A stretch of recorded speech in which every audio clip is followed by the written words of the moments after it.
বিএনপির ইশরাকের প্রতিদ্বন্দ্বী হতে চান এনসিপির মুরসালিন। ত্রয়োদশ সংসদ নির্বাচনের তোড়জোড় শুরু হয়েছে।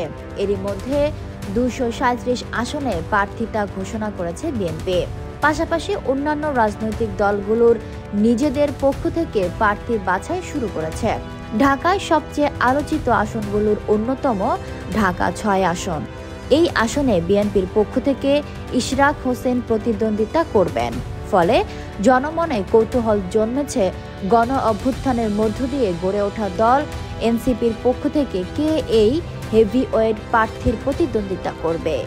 মাঠ পর্যায়ে খোঁজ নিয়ে জানা গেছে, ঢাকা 6 আসনের স্থায়ী বাসিন্দা এনসিপির যুগ্ম মুখ্য সমন্বয়ক, প্রচার ও প্রকাশনা সেল এবং মিডিয়া সেলের সদস্য খান মোহাম্মদ মুরসালিন।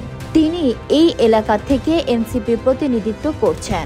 খান মোহাম্মদ মুরসালিনের দাদা 21 পদকপ্রাপ্ত প্রখ্যাত সাহিত্যিক কবি খান মোহাম্মদ মঈনুদ্দিন, যিনি ব্রিটিশ বিরোধী আন্দোলনে সক্রিয় ছিলেন। তার বাবা খান মোহাম্মদ শিহাবও কলামিস্ট ছিলেন, প্রকাশনা জগতেও ছিলেন পরিচিত মুখ।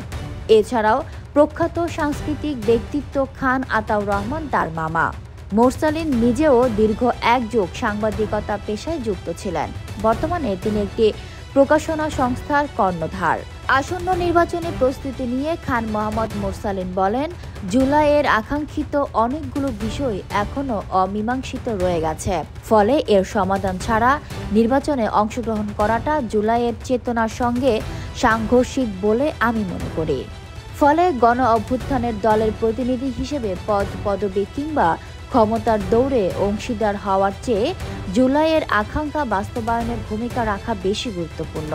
তবে আমরা আশা রাখি বাকি যতটুকু সময় আছে এর মধ্যে সরকার অমীমাংসিত বিষয়গুলো সমাধান করলে এবং দল থেকে মনোনীত করলে নির্বাচনের বিষয়ে ভেবে দেখা যাবে।